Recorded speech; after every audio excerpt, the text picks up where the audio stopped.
Hello, everyone. Welcome to this webinar. My name is Eduardo Suarez. I'm the head of communications here at the Reuters Institute, and I will be the chair of the event.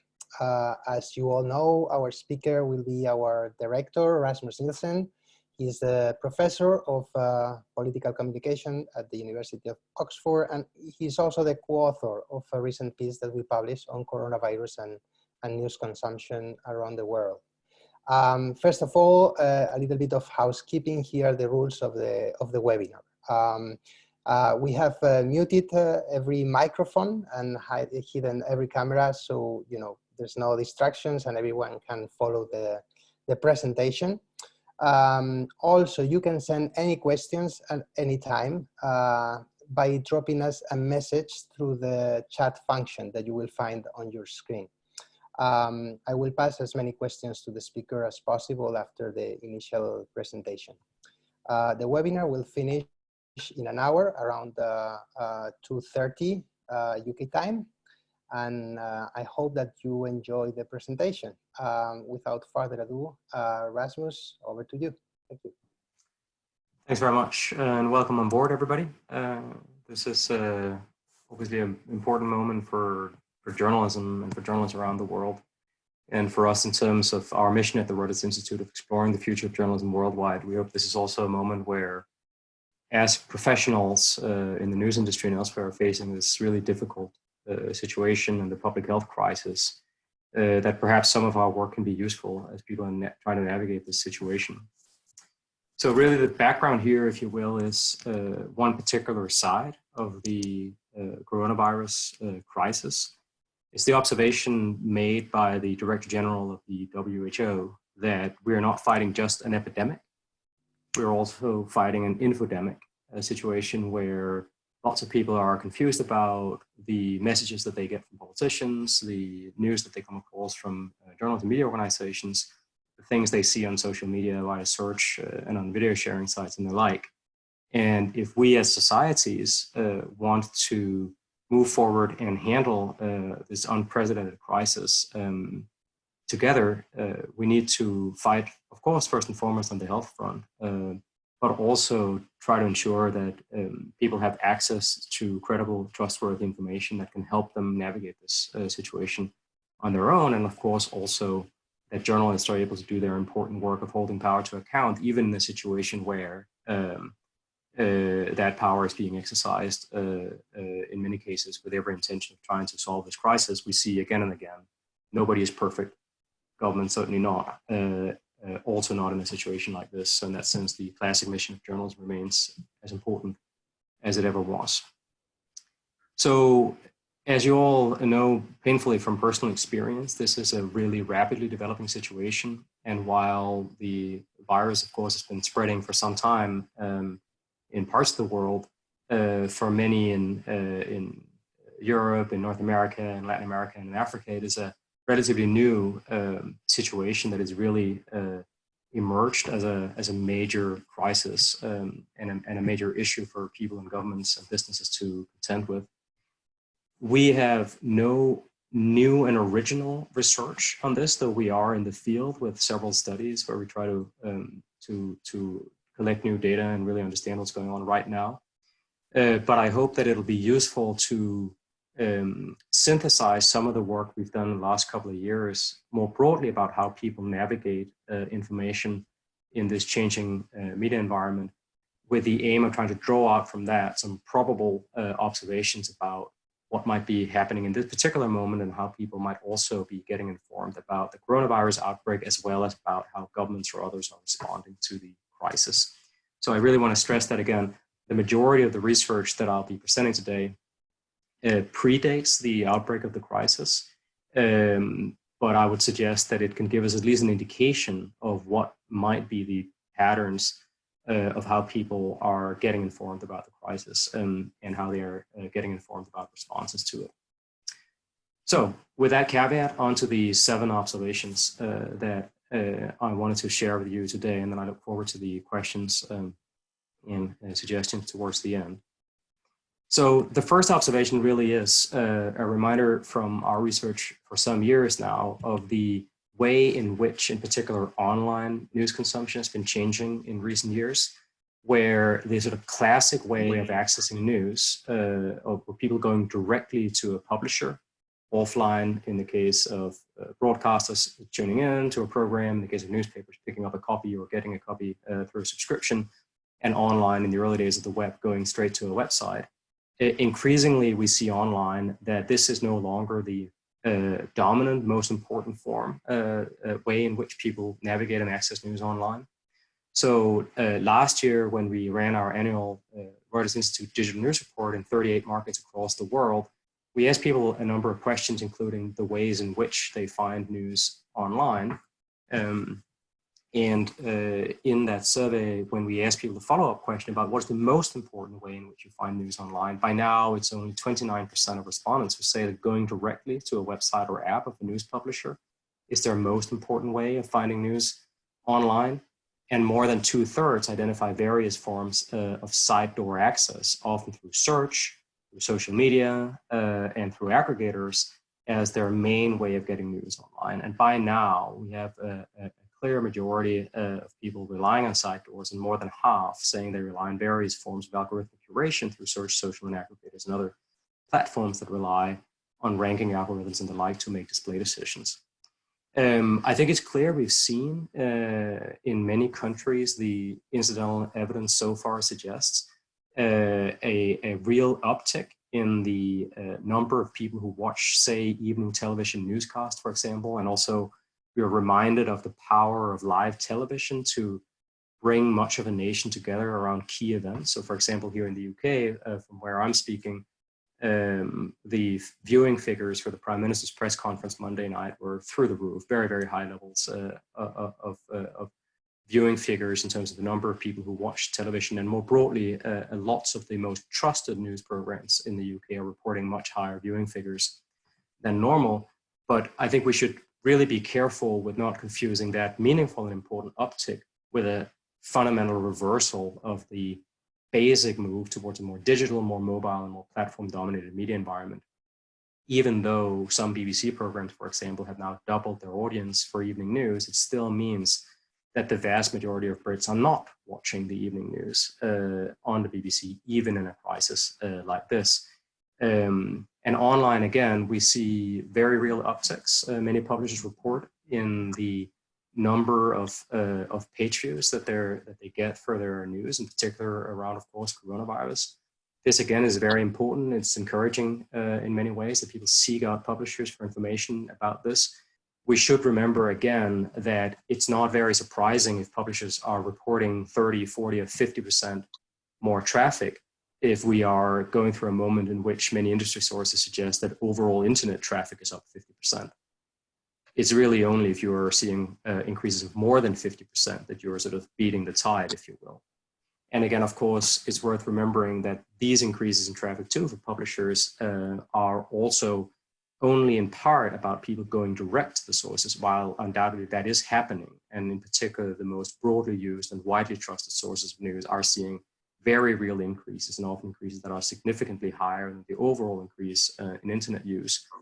That more broadly, some of this is also driven by people not just going more directly to news sites, but also by people searching more for coronavirus-related information or using social media more to access coronavirus-related information. So, for example, just yesterday, Chartbeat, an industry analytics company, released a very interesting report suggesting that the number of daily page views to publishers generated by Google search and Facebook had increased very significantly, just as direct traffic had. So this, I think, suggests that so far we really haven't seen a fundamental transformation of this basic trend in our media environment, that people are increasingly relying on various forms of side door access. And it's primarily a large and important, but still minority of news lovers who are actively and constantly seeking out information directly from publishers, whereas much of the public rely on one or two sources they use on a routine basis, and then get a lot of their information online through search and social and other forms of incidental exposure. Now, this, of course, is important in part because it highlights how, as important as the role of news publishers and other sources of information like government websites are in this situation, there is also a incredibly important and often quite complicated, and in some cases quite problematic role for large platform companies. One of the ways in which we can see that role playing out is a return from the question of how people get their news to the question of what kind of news that they say that they trust. So again, drawing on survey data from our Reuters Institute digital news report last year, I think it's really worth remembering that the backdrop of this crisis from the point of view of thinking about the infodemic side of the coronavirus situation is a profound profound crisis of confidence between much of the public and many sources of news. So last year, when we surveyed people across 38 markets and asked people about whether they felt that they could trust the news that they use most of the time, just 49% agree with that statement. Less than half of our respondents say that they trust the news that they use most of the time. Fewer than that say that they trust news overall. So the question there is, do you trust most news most of the time? 42% say they agree with that. And then if we move on to news that's accessed through these various forms of platforms, trust in search is significantly lower than trust in news found from media generally. And again, trust in news found via social media is again significantly lower than search and much, much lower than trust in news overall. Now, I think there are sort of two ways in which this relates to the situation around coronavirus and how people get information about the virus and responses to it. One is that, again, we from the Reuters Institute, we do not have original new data from this particular moment in time, but we are beginning to see studies come out from other entities, whether these are the Pew Research Center in the United States or private companies like Edelman or others, that shed light on some of this. And I think it's important here to recognize that there are countries in the world, like, for example, Denmark and Norway, where the early research suggests that much of the public in this moment of crisis are turning to established news media and are rating them much higher than they probably did on a day-to-day basis, and are regarding platforms as intermediaries with even greater skepticism than they do on a day-to-day basis when it comes to trustworthy and credible information around the coronavirus crisis. But I think it's also important to recognize that it's by no means a given that this is the way it'll play out in every country. So for example, in Greece, where we know that already from the outset, trust in news was far lower than the average across the 38 markets that we look at, when one recent survey suggests that people there trust the government far more than they trust the news media. And in that sense, I think in that situation, we haven't really seen the kind of flight to quality or to independent news providers that one could hope for, or maybe it just reflects recent skepticism of the performance of at least some Greek media organizations in a situation where people may not feel that they are, in fact, always credible or trustworthy news organizations. So this is one side of it, I think, is the question. We could hope that in countries where news media are in fact trustworthy, that a crisis like this would remind everybody of their importance, and we see an increase in trust in response to the importance and urgency of the moment and the trustworthiness of the content from the best news organizations operating in a given country. I think another thing that's worth drawing out here is, again, a broader point, is that it's clear that platforms, whether in this case search or social or other platforms that we don't look at specifically in this part of our research, like video sharing sites or messaging applications, in addition to being sources of information, of being drivers of traffic to news publishers, and being ways in which we can all stay connected, in particular in a moment like this where social distancing may remind us of the importance of remote connections with people that we value and care about. It's also clear, of course, that these large and relatively open and permissive platform environments are very vulnerable to various forms of misinformation, whether they are misinformation that reflects the sort of what we might call good faith bottom-up misinformation, where people share something sincerely believing it to be true, or various forms of more malicious activity, hoaxes, trolling, and the like, and of course, the deliberate publication, dissemination of misinformation by various actors who want to benefit from it, either commercially or for profit. So this is a real issue in terms of the roles of the platforms, is their vulnerability to misinformation and the ways in which they are not always able to or willing to restrict the spread of such content. Now, how severe that problem is, we fundamentally don't have a clear empirical sense of the scale and the scope of these problems. I know that there is a lot of ongoing research trying to look at this. So far, the initial findings that I have seen from scientists around the world suggest there still is more sharing of credible information than of information from very low quality and potentially misleading sources in this situation, but there is a significant problem. But the question is not just what kind of information people see in these environments, it's also whether they trust it. And that's why I choose to sort of resurface our findings around trust here. Given that we know that people regard news found via search, and in particular news found via social media, with great skepticism, I think it's important to remember that even if people do undoubtedly, at least occasionally in some sizes, often come across misinformation in these environments, we shouldn't jump to the conclusion that they naively accept them. In fact, we have every reason to believe that most people navigate information on the basis of sort of generalized skepticism, if you will, where they're very skeptical of many different sources of news. And that applies as much to what their president might say in a live broadcast press conference where dubious claims might be made about what's happening and what might help, as much as it does to something that their proverbial uncle has forwarded to them on Facebook or on WhatsApp. So some people will be taken in by such misinformation, but many more, I would suggest, are navigating this information on the basis of skepticism rather than credulity. The third point I want to draw out here is not from our research at the Reuters Institute, but it's from a very interesting special report done by the Edelman Trust Barometer, the PR company, that released a focused study of 10 markets across the world, where, amongst other questions, they asked people about the degree to which they felt that different types of sources of information would tell them the truth about the coronavirus, and offered this aggregate figures that I'm showing on the screen now, where a massive majority of 83% say that they trust scientists to tell them the truth about the virus. But obviously the confidence in different sources declines very rapidly as you go through the chart. So high confidence in scientists, high confidence in doctors, high confidence in WHO officials. But then things start to sort of taper off. There is still high confidence in people like yourself, a person like yourself. 63% say they would trust a person like themselves to tell them the truth about the coronavirus situation. But if you go further down, just 51% say they would trust their country's leader to tell them the truth about the situation. 50% say they would trust the news media to tell them the truth about the situation.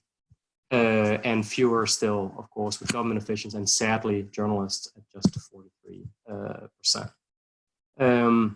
So I think this is a reminder that in the situation where people come to information in many different ways, they often navigate it with great skepticism and low levels of trust in many ways. It's also the case that there are some sources that many people will say they really trust, scientists, public health officials from public health professionals.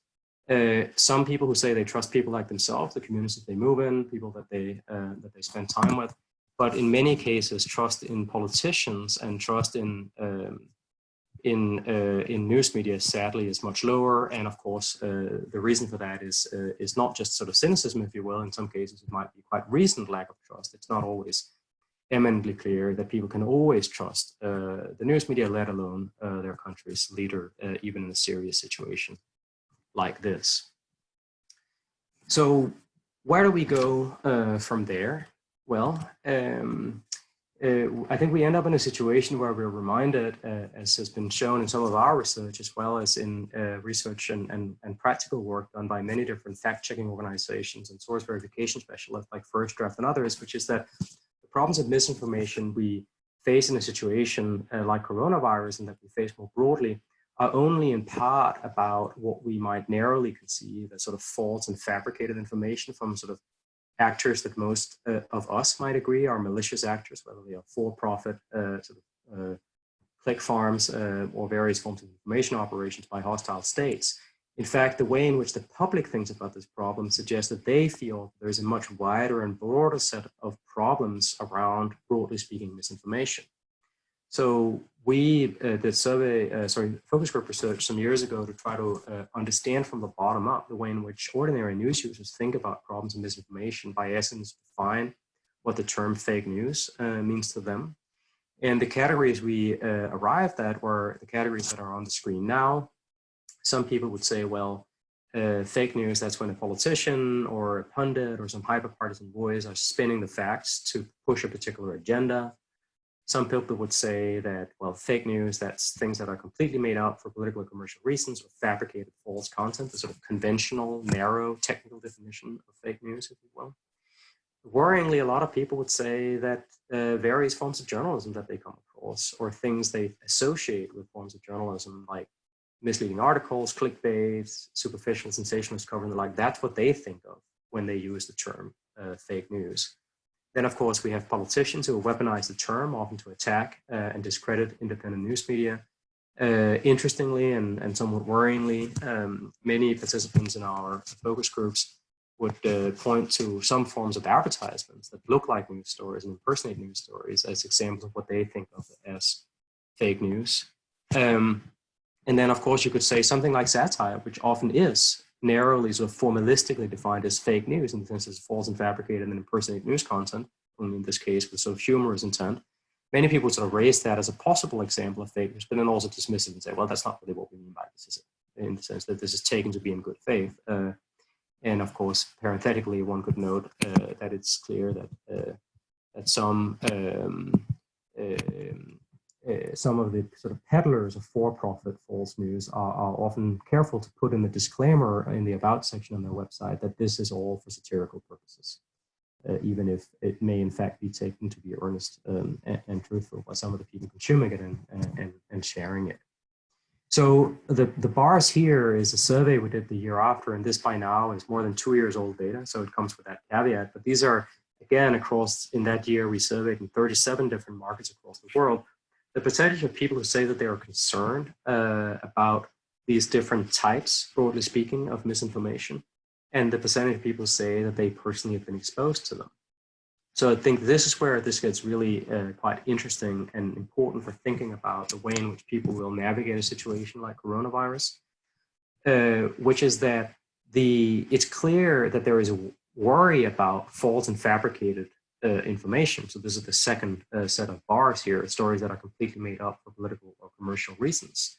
And I think we all have reason to worry about this. This is stuff that flourishes in some online environments and thrives in some forms of search and social and messaging applications, including around a situation like this. But there are equally high levels of concern over hyper-partisan political propaganda, the first set of bars, where facts are spun and twisted to push a particular agenda, often by powerful politicians, sometimes by prominent public voices, pundits, and other actors.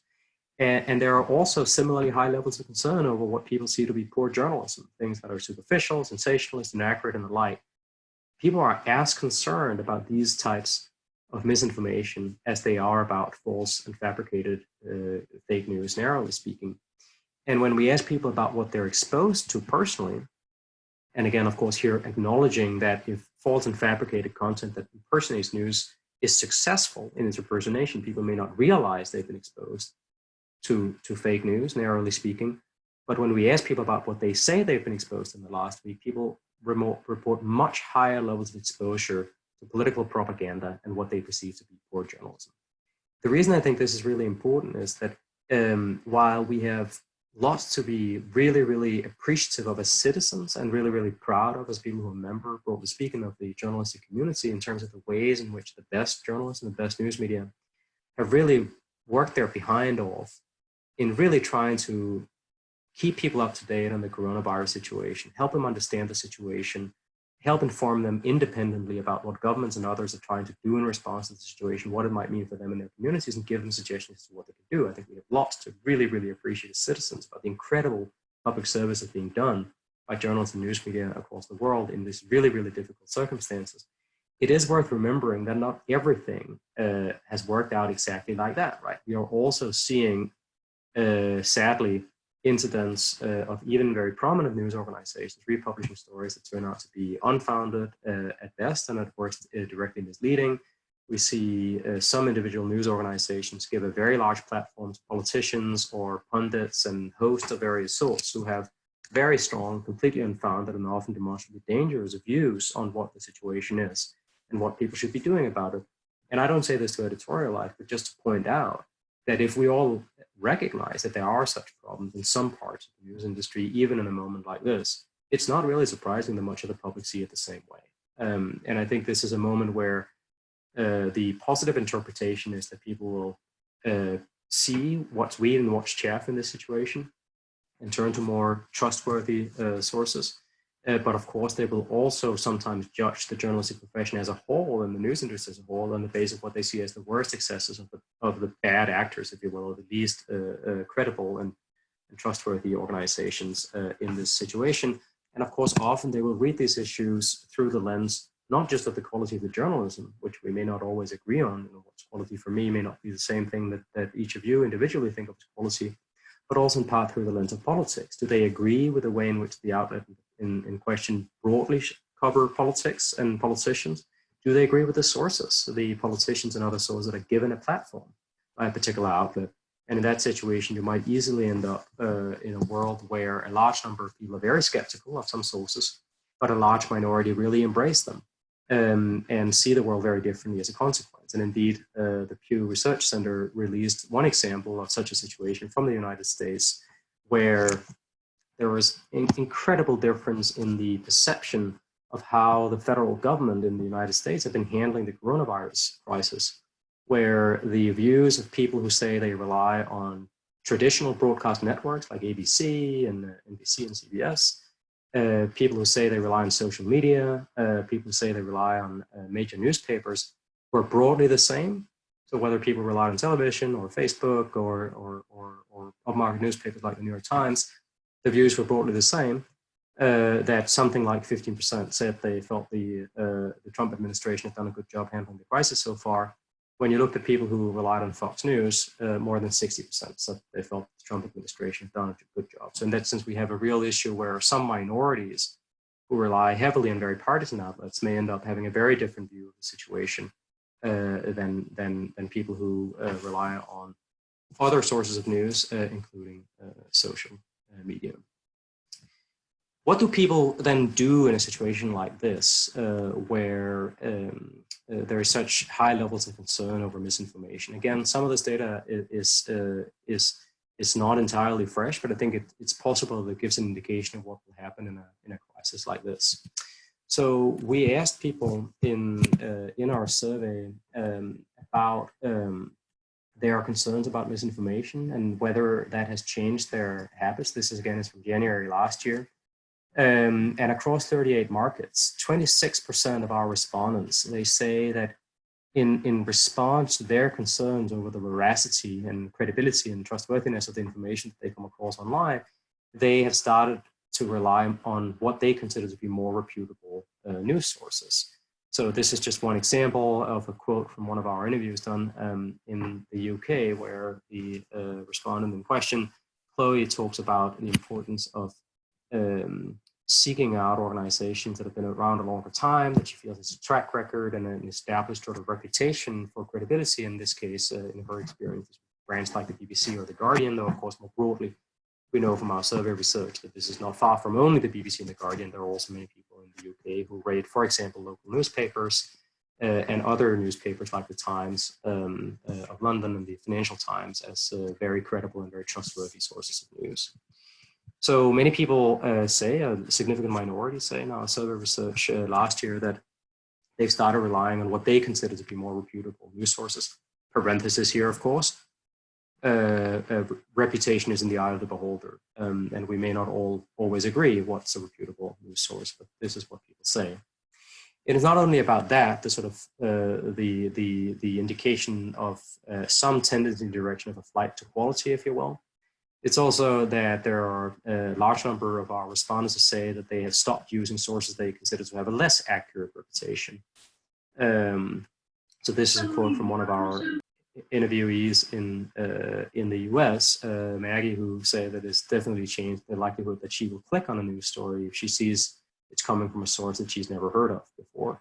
And I think we've all heard of examples, and perhaps in some cases come across examples of these sort of very unestablished and sometimes quite sort of short-lived and improvised brands that try to push content into social media feeds and the like. And at least in our survey research, people suggest that this is something that they're conscious of, and that they say that in this case, about a quarter of our respondents say that they've stopped using sources like that, that they consider to have a less accurate reputation, or perhaps no reputation at all.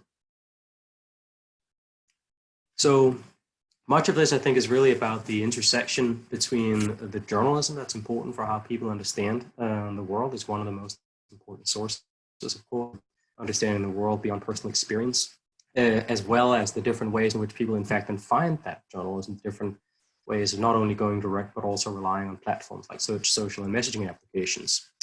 How this is going to play out during the coronavirus, as said, we have started new research in this. We don't have the fresh data yet. We're in the process of collecting it. Research takes time. So in terms of thinking through those two issues of the platforms and the role of journalism, instead of just pontificating or speculating on my own, I'll turn to a couple of quotes from some public health specialists who were kind enough in this incredibly busy time where there is such demand for their expertise to spend some time talking to our journalist fellows at the Reuters Institute about this in the last week. And you can find the full transcript of that event on our website. But talking about the role of social media and other platforms, Peter Droback, who's the director of the Skoll Center for Social Entrepreneurship at the City Business School here at the University of Oxford, talked about this sort of really as a sort of a game changer around the way in which people navigate information around the coronavirus pandemic.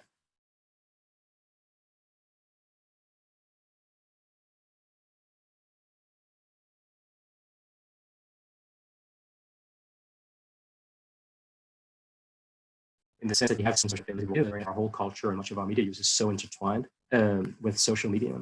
And as Peter highlights here, it's clear that there is a very real problem, misinformation and conspiracy theories and the like that are circulating on platforms like social media. But it's also, I think, worth recognizing, as Peter highlights here, that both news organizations themselves, but also governments and public health authorities, both internationally, nationally, and locally, have also recognized that these platforms are incredibly important for how people find and navigate and access information. And in that sense, we see all these different partnerships that are being launched, where the platform companies are working closely with news organizations, but also ever more closely with public health authorities and national governments in many countries to, and the WHO itself, to really surface information from authorities about the situation and from credible news organizations about the situation in an attempt to help their users come across more credible and useful information. And Peter's analysis is that he thinks that the big technology companies have made a sort of a fairly robust, in his words, response to the problem of misinformation. And he also makes the observation that the difference between the way in which these companies have reacted in the case of coronavirus misinformation versus the way in which they have dealt with, for example, problems of sort of domestic misinformation by prominent politicians or grassroots activists around national elections, is that possibly with a few exceptions from some presidents in some parts of the world, it seems that no political party is on the side of coronavirus, if you will. And in that sense, there is a less of a risk that companies making very robust intervention in this space, restricting some forms of information, promoting others, are going to be accused of being partisan and biased and intervening in a delicate national political processes or compromising the integrity of elections by taking sides of the likes. In that sense, Peter's analysis is that they've acted much more quickly than they have in many other situations, in part because this is less inherently political than the question of how a national election is decided.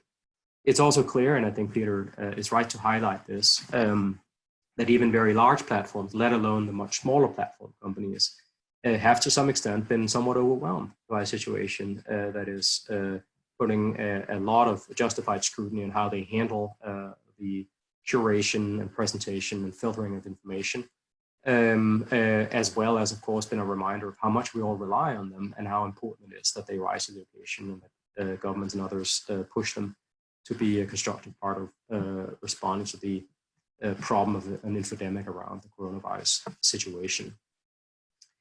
Turning then finally to the topic that's probably closest to the heart of many people on this call, namely the role of journalism. And again, I'll say first and foremost, and this is no secret, given where I work and what I do every day of my life, is that I think we have an enormous debt of gratitude that we owe as citizens to the work of journalists who are under incredible pressure to make sense of an extraordinary situation characterized by deep uncertainty, often a reluctance of authorities and others to actually speak to them or share any meaningful data, have to do this remotely because they have to work from home often, and also in a situation where private sector news companies in particular are facing an extraordinary economic blow from the short-term impact of the coronavirus on the economy and the very real prospect of incredibly dramatic consequences longer term too, as the economy may well be heading into not just a recession, but in some cases perhaps a depression too. So personally, I am grateful every morning for the fantastic journalism I see from all over the world around this, both from very large organizations that have resource to do these things, the BBC and major newspapers that I benefit from every morning here in the UK. I also want to really recognize that I think we're seeing absolutely extraordinary and praiseworthy journalism from many smaller organizations locally, from nonprofits, from digital-born startups. Where I want to, for example, highlight just one example from India. I think the work that Scroll has done has been really, really remarkable and impressive, in particular for an organization that has very limited resources compared to larger legacy media, and is really, I think, doing impressive work of both trying to understand what's actually going on and helping citizens do that, but also hold power to account as the Indian government moves very quickly into a lockdown phase and has perhaps not always handled every process of part of that process as well as one could hope for or wish for. There's always room for improvement. That said, I mean, how can we think about the role of journalism here? Again, I'll rely on some of the observations that Peter made at the seminar last week about that really, I think, highlights the challenges that journalists face that are not just about the limited time and resource to understand this complex situation, but also just fundamentally that the uncertainty that exists about what is the state of play leaves a lot of room for misinformation, for speculation, and for people to dive down rabbit holes. And where, on the one hand, there is a clear need for journalists to try to portray this information and the situation in a way that's clear and measured, non-alarmist, fact-based, and the like. But of course, it's extremely difficult to be clear and measured when fundamentally, in many situations, we may not actually know exactly what's going on. Maybe no one knows in some cases. Of course, this is particularly so in many parts of the world where in poor countries, the governments, well, including sadly also some rich countries, the governments may not have the resource actually to really understand the situation, let alone manage the situation. And this, of course, puts journalists in an incredibly difficult position. If no one knows what's going on, how are you supposed to tell your audience what's going on? Peter also makes some critical remarks. I think I've alluded to some of these problems before, the sort of types of uninformed journalism that have been saying, oh, this isn't so bad, or this is the flu, and so on and so forth. And again, much of this, of course, is not really necessarily about the journalism, though. Of course, journalists and editors make a decision about what they will lend their public platform to, but often about political leaders or other prominent voices who either with a fundamentally understandable intention of trying to calm people down or calm down the markets and the like, but in this case, very dangerous intention, are minimizing something that is a very serious situation. Or sometimes are people who are just wrong about these things or are sort of moral panic entrepreneurs.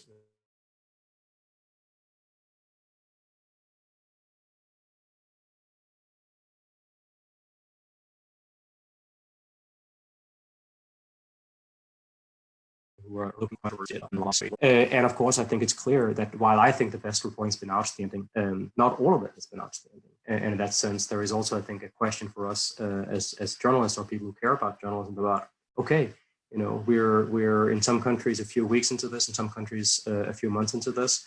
But if this is the world we're going to live in for the next 6 to 18 months, as some people suggest, what does good journalism look like in that situation? Is it less politics and more science? Is it to complement the important job of informing people and holding power to account with tips on how they can live their lives, move from telling people to do social distancing to telling them how to do social distancing? Are there ways in which journalism can be more than a source of information for people, but also a tool with which they can live a life that, as Peter remarks at the end of this quote on the slide, lives that are going to change? And with that, that's the end of my presentation, and I look forward to the questions from all of you who've joined us on the call today. Thank you so much, Rasmus. Well, we have a lot of questions actually from the people attending the webinar, from our participants. We're going to start with a question from Audrey Carlton from Canada. She's asking a question about paywalls. So what should the role of a paywall be in a time like this, when keeping information public is super important, and yet newsroom face big financial threats? Where should we draw the line and find a balance?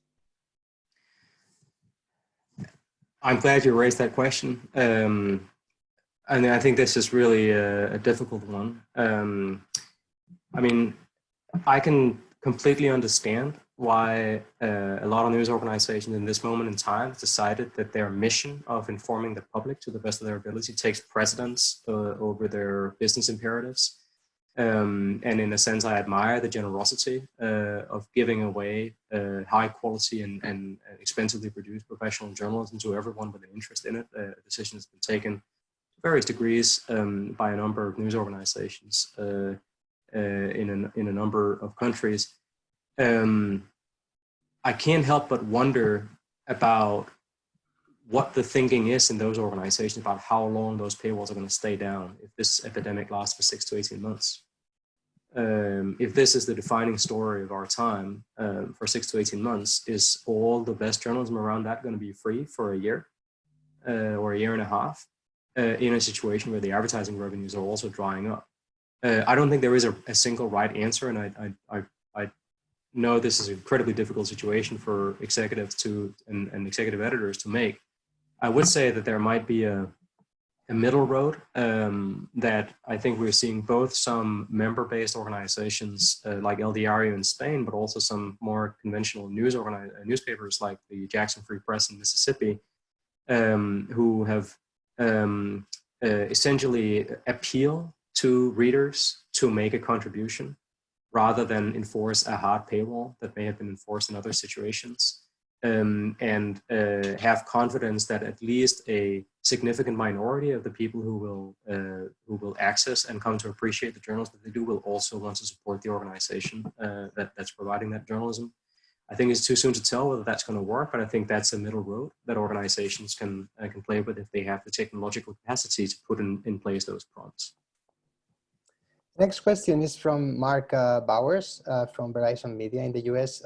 Mark is asking, are the numbers in the trust barometer mutually exclusive? That is to say, are scientists being used in the news media trusted at 83%? I think because, you know, some scientists are actually speaking through the news media, I guess. Yeah. Great. Good to hear your voice voiced by Eduardo, Mark. Thanks for joining this call. There is a great social scientist lost in you. This is the kind of thing that's, I mean, you've been put to better use at Verizon, so good on them. This is something that's really hard to approach just from a research design point of view. And I don't know if anyone has really managed to bottom that out. Whether news stories that lead with scientific sources are more trusted than news stories that lead with political sources. I would strongly suspect that that's the case. But most of the research that exists that I'm aware of around trust operates at the brand level and not at the article level. So I don't really know of any studies in that area, but I would suspect that stories that lead with sources that people consider to be more trustworthy and importantly also often less polarizing will I would suspect would tend to be trusted more than those that rely on sources that people often find less trustworthy and often find more polarizing, like politicians. Yeah, next question is from our journalist fellow from Brazil, Daniela Pinheiro. And Daniela asks, Rasmus, do you believe that this new confidence that some of the news media are finding during the crisis are going to be lasting? How can we take advantage of this new agreement with readers when covering other topics like politics, for instance? I mean, I think this is a terrible situation, first of all, for the world and for public health and for our societies, and also by extension, because all those things ultimately matter for journalism and the business of news. It'll also be, in many ways, a terrible situation for journalism. And I've outlined some of my quite somewhat depressing, but I think accurate thoughts on the impact of the business of news in a blog post published yesterday. What I would point to as a possible silver lining is that I think this is also the kind of moment where people are going to be forced to make hard choices about what matters to them. And I guess that I have confidence that a significant part of the public will come to the conclusion that quality journalism, broadly conceived and in its many diverse iterations, is something that matters to them.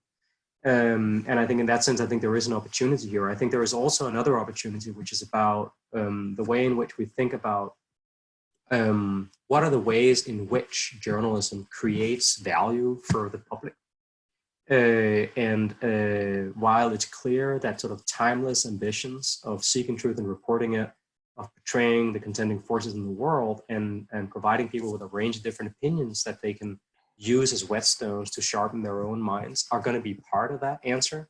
I also can't help but wonder whether there are other ways in which journalism can create value in this situation that is not just about providing information or more information in a situation in which arguably information is often abundant, even if not always credible and precise information, but also about thinking about whether there are other forms of journalism that are worthwhile in this situation. Are there ways in which journalism can bring people together that are being socially distant?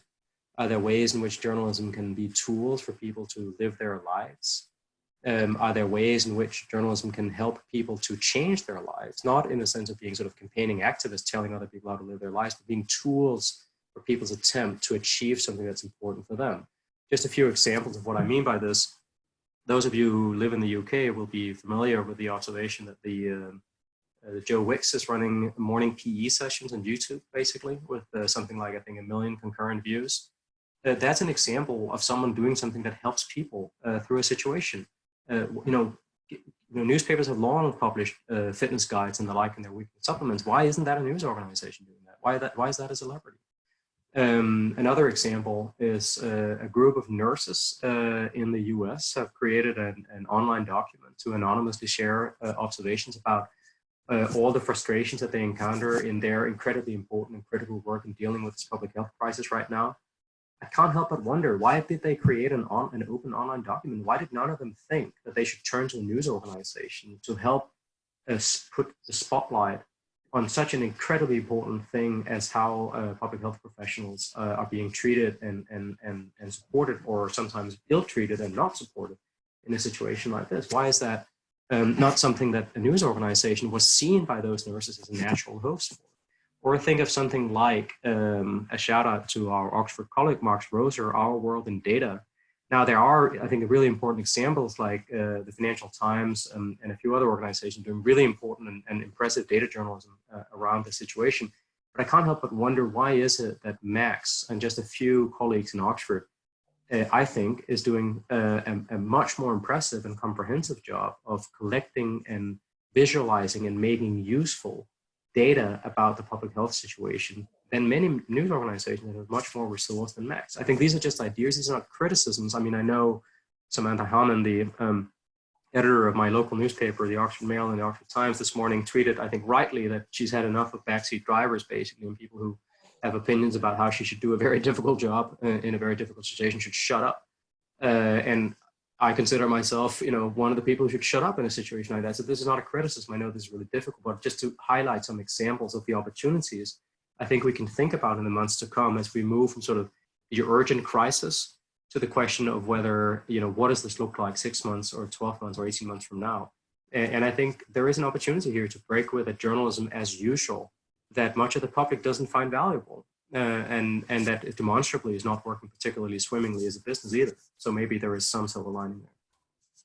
Okay, we have still like 10 minutes or so, but many questions. The next one is from India. Atik Rashid Shaikh asks about what the Indian government is doing right now. He said, in India, people are generally doubtful about the numbers pertaining to infections and deaths that is being made public by the authorities. The people seem to believe that given the kind of harsh measures announced by the government, these numbers are not true or must be higher. So what journalists should do about this lack of trust in government and in the media? God, I'm getting all the easy questions today. I don't think there are any easy questions in this space. I'm glad you raised it. And I think you referenced this in a situation in India, but I think it's really important to recognize this is obviously a challenge that journalists face in many different parts of the world, including some rich and otherwise developed parts of the world, where I think there is considerable skepticism about whether the authorities have always been forthcoming about the numbers, or whether they are indeed even seeking to produce numbers that might help inform decision-making, and for that matter, independent journalism. I mean, I think that one thing we know from our previous research, this is not around the coronavirus specifically, but more broadly, this is from the work we did a couple of years ago that looks at how climate change and the climate crisis and the climate emergency is being covered, is that in situations where there is very real uncertainty, often if it's framed as uncertainty, or even worse, a sort of spurious precision relying on sources that the journalist and the public may feel are not in fact reliable, it's often better to err on the side of caution and frame things as risk rather than sort of ending up in a situation where you have to rely on sources that you may have questions about and that your readers may have questions about as well. More broadly, it seems to me, and this is based on research done by colleagues, social scientists in the United States, is that often when journalists and news media find that they are not being trusted, it's really because they are seen by many people as proxies for even more powerful institutions that they don't trust. So in countries where people don't trust the government, they often will also not cover the news media that covers that government and that treats that government as a trustworthy source, however reluctantly. In that sense, I think if your judgment as a journalist is that these government sources are not trustworthy, I think you have an obligation to share that with your readers. Yeah, next question from Simon Franz, who obviously follow your Twitter feed, Rasmus, because he said, you often highlight events of misinformation that come from the top. How should the news media cover this in a way that calls bullshit on this and increases the types of audience trust issues that came up in the Edelman Trust Barometer? I mean, I think, again, I try to avoid telling people how to do their jobs. I think there are different ways in which one can respond to these things, and I don't think there is a single right answer, or that even if there was, that I would have the right to tell people how to do this. So with that caveat, I will say I think that I'm very drawn to sort of two types of responses that I think we've seen some news organizations embrace. One is to always avoid repeating or quoting a false or misleading statement in the headline of an article unless you clearly mark it as such. So the difference being, X claims Y to X falsely claims Y, I think is a really, really big difference. And I think that's a very meaningful move that news organizations could make, is to flag things that they are worrying about. I think another thing that is a very meaningful move is if some individual prominent politicians or other sources over time have demonstrated that they are at best unreliable narrators, stop broadcasting them live and stop live tweeting them. And I think in the case of the United States, by now, it's clear from my point of view as a citizen that live broadcasting President Trump's press conferences is doing a disservice to the public.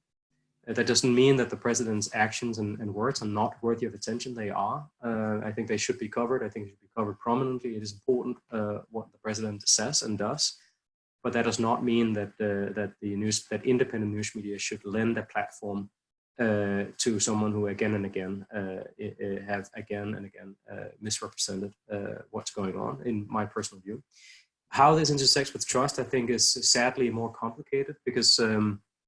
Trust, I think, is our research suggests is only in part about the credibility of reporting, though that really matters. It's also about identity and about politics. And I can understand that there are editors in the United States who would say in response to what I just said, well, if we did that with President Trump, we would alienate half the public. And I think they're right. They probably would. And they might see the trust from much of the public decline if they treated the president that way. But at some point, every editor will have to make a decision about what she feels is right for her newsroom. Where do we stand on our commitment to veracity versus our commitment to trustworthiness in a situation where much of the public may respond poorly to decisions that are taken to essentially enhance the credibility of the information that's provided. We have a good question from Hakim Faraj. He's from the UK, but originally from the Kurdistan region in Iraq. And he asks about these many countries in the Middle East that have, media outlets that are controlled by governments, very authoritarian governments in many cases. And people rely on social media platforms for information, and those platforms are unreliable. So he's asking, what should be the role of individual journalists, independent individual journalists from the Middle East in that kind of environment, and how can they use new technologies and social media platforms to actually get the word out? I mean, I want to make very clear that I'm not an advocate that everyone should just sort of plow on to Twitter and Facebook and WhatsApp and whatnot and spend all their time there, and certainly not journalists. In fact, I think there might be a case to be made that some journalists are spending too much time there, and I'm probably spending too much time there myself as well. I would say, and while I can't speak to the specifics of the situation in the Arab world, which sadly I'm not so familiar with, but my own part of my own family is in Nicaragua, which also has an authoritarian government that's doing everything it can to restrict the free flow of information. And I can only say, I think in that situation, with all their many and often demonstrated imperfections, that it seems to me that social media platforms and the like are really actually still fundamentally a really important opportunity for getting information out. This doesn't mean that there are no problems with it. There are many problems with it. It doesn't mean that government voices and various propagandists won't use them too. They will use them too. That said, you fight with the army you have and not the army you want. And in those situations, I have tremendous respect for journalists, whether individual or in small groups, who manage to really do important public interest journalism and reach a significant audience through platforms like Facebook. In Nicaragua, the case of El Confidencial, run by Chamorro, is, I think, an incredibly inspiring example of how someone with resources that journalists in Western Europe and North America would consider to be probably barely enough to run the reception of a newspaper are doing incredibly important independent journalism and largely relying on platforms to reach their audience. Again, platforms I think have many flaws and many faults, but I think in this kind of situation is one of the few channels that that independent journalists can use to circumvent various forms of repression. We have a final question from Ted Sullivan. He's a senior journalism lecturer in the UK. And Ted asks about the Chinese government. He's saying, Reporters Sans Frontiers have highlighted the culpability of the Chinese press repression in spreading the pandemic. Should we now insist on minimum standards of freedom of information around the world, if possible, to avoid things like this in the future? I mean, I think those standards are already in place in the human rights declarations. And I think in this moment in time in which many governments, some of them authoritarian, but also democratic governments, are seeking increased executive powers and often are at least toying with the idea of restricting the free flow of information, is a really, really powerful reminder of why the freedom of speech, which is both the ability to receive and impart information freely from a range of sources, is a fundamental human right. And also, I think in a moment in which we know that even governments with the best of intentions and even governments in democratic societies are taking uncertain decisions and sometimes making mistakes, that it's incredibly important that people have access to independent information about this from a range of sources, including journalists, and that in fact we have, I think, many reasons to believe that such access to information may help people respond more constructively to a crisis, the same way we know from much research that the free flow of information can help prevent famines. The work in Amartya Sen and others, I would say that I think we can at least hope that the free flow of information can also help at least limit the consequences of pandemics, and can help people understand what's being done in their name, what's being done by other actors, and when, and I think we are all already looking forward to that moment in time, when some form of normalcy is resumed, that we can also remember and have a record of who did what, who did their honest best in a difficult situation, even though no one is perfect, and who should be judged more harshly in how they handled a defining moment in our societies. And I think journalism is absolutely central to that. I'm glad that's recognized in existing human rights law. I'm glad that David Kaye, the UN Special Rapporteur, and others who work on free expression highlight this all the time and remind us that when governments are trying to crack down on free information in a situation like this, it's not always with good intentions, and even when it is with good intentions, we shouldn't let them do it. It's a dangerous situation. And the Chinese government may have different priorities, but we've long known that they have different priorities. And I hope that not too many other governments see them as a role model in terms of how they deal with information and journalism. Well, thank you so much, Rasmus, and thank you everyone for attending this. 3 quick things. First, we will send the video of this webinar and also the slides that Rasmus shared through email just after the seminar. Second, we intend to do another webinar next week on Thursday, and we will do a poll on our Twitter account to ensure that we get the topic right. So please vote on that poll. And finally, please wash your hands and follow your government's authorities, because this is a really serious situation, and we hope that that you stay safe. Thank you everyone for attending the webinar. We are really happy to have so many people interested in what we do, and just follow us on our Twitter account, and also join our mailing list, and you will receive our weekly newsletter. Thank you so much. Bye-bye.